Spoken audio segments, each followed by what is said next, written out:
Dahil nakuha ko na yung sahod ko, kaya heto, magbabayad na ako ng nahiram ko sa asawa ko. Kay aga-aga pa lang, pero heto, nagsimula na yung kakulitan niya. Kumakain pa nga lang kami ng umagahan nito, pero ayan, kinuha niya yung salamin, tapos sinuot niya at nagsasasayaw sa harap ko. Syempre, dahil supportive mama ko, kaya ayan, ako yung kumakanta, tapos siya naman yung sumasayaw. Nakita niya nga, natawa ako ng tawa, kaya tinanong niya tuloy ako kung ang funny daw ba.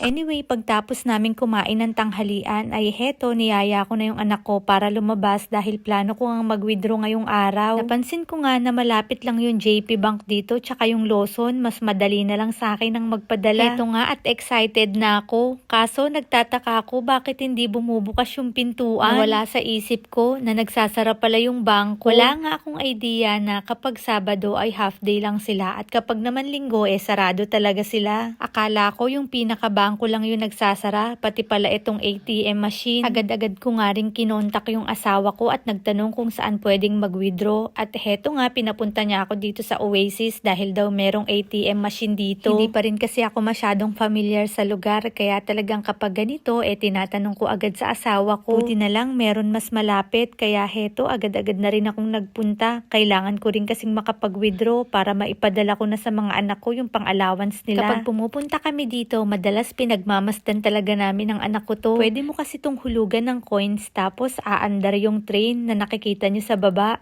Pero hindi pa namin nasusubukan ng anak ko kahit itong mga rides dito. Never ko pa nga din talagang nakita na may naghulog ng coins at naglalaro na bata. Anyway, nakatapos na nga pala akong mag-withdraw at heto, pupunta naman kami ng Lawson. Kung nung una nagpupunta pa ako ng 7-Eleven para magpadala, pero ngayon okay na dito sa Lawson dahil dito nga sa ginagamit ko. Sa ngayon, eto na yung ginagamit ko para sa pagpapadala sa mga anak ko sa Pinas. Mas napadali nga yung pagpapadala ko dahil dito sa Smiles card na hawak ko. Dito kasi hindi mo na kailangan ng QR code. Isasalpak mo na lang yung card tapos okay na at napakabilis lang ng transaction. Hindi ka nga talaga aabuti ng 1 minute sa pagpapadala mo. Nagdampot nga ng candy yung anak ko kaya ayan, no choice ako kaya napagbigyan ko siya. Sahod naman ni mama kaya binili ko siya. Ayoko talagang bumibili dito sa Lawson dahil medyo pricey. Bigla ko ang naalala yung kailangan kong bayaran kaya heto, binayaran ko na rin dito sa Lawson. Dumiretso nga kami dito sa playground para makapaglaro yung anak ko kahit konti. Tapos makapag-relax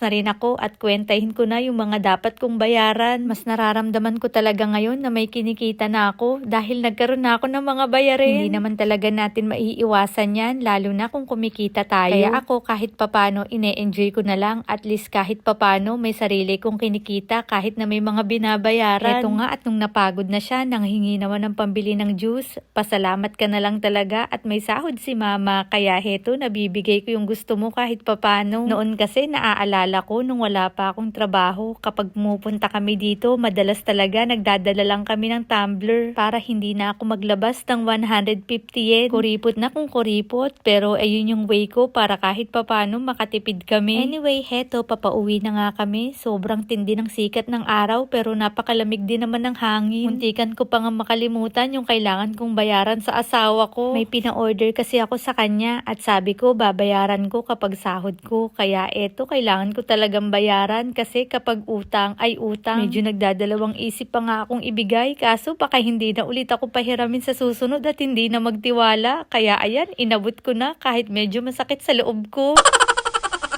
Pero syempre, eme-eme lang. Eto rin kasi talaga yung usapan namin. Kaya kailangan ko rin ibigay sa kanya yung nahiram ko. Mali kasi ako ng ginamit na salita. Bakit kasi hiram yung sinabi ko, hindi hingi? Kaya ayan, kailangan kong bayaran.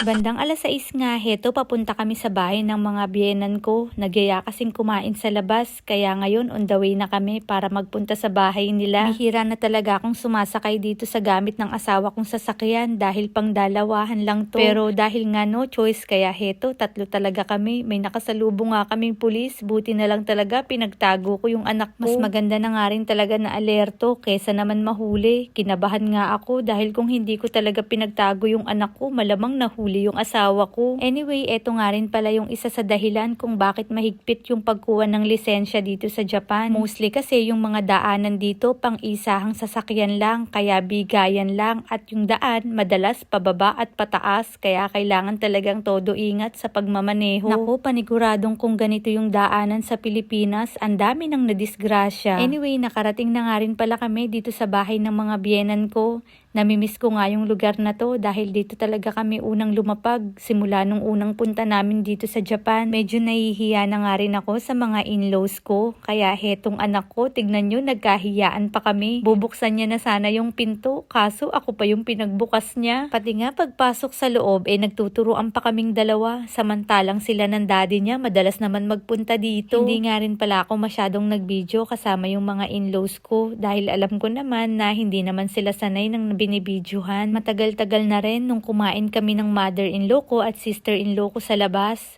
Ngayon na lang ulit mauulit dahil dumating na yung asawa ng sister-in-law ko galing ng ibang bansa. Kaya heto, nagyayang kumain sa labas. Dito nga pala kami nakasakay sa sasakyan ng father-in-law ko.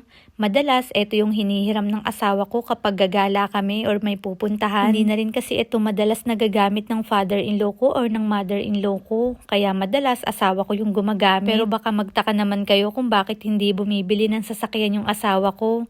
Meron na kasi siyang nakausap at may inaantay na lang na usapan, kaya nagaantay kami at kaya medyo natagalan din ng konti. Pero sana next month maging okay na rin. Willing na willing akong i-share sa inyo yun at sobrang excited din ako. Sobrang napahanga ako ng anak ko. Nakita ko talaga at narinig kung paano na siya makipag-usap ng Japanese ngayon. Kaya sobrang proud na proud ako sa kanya. Wala pa kaming 1 taon pero grabe ang galing niya na. Samantalang si mama hindi pa gaano at nangangapa-ngapa pa. O siya mga sisi, hanggang dito na lang muna. Sa susunod na lang ulit ang chika. Bye!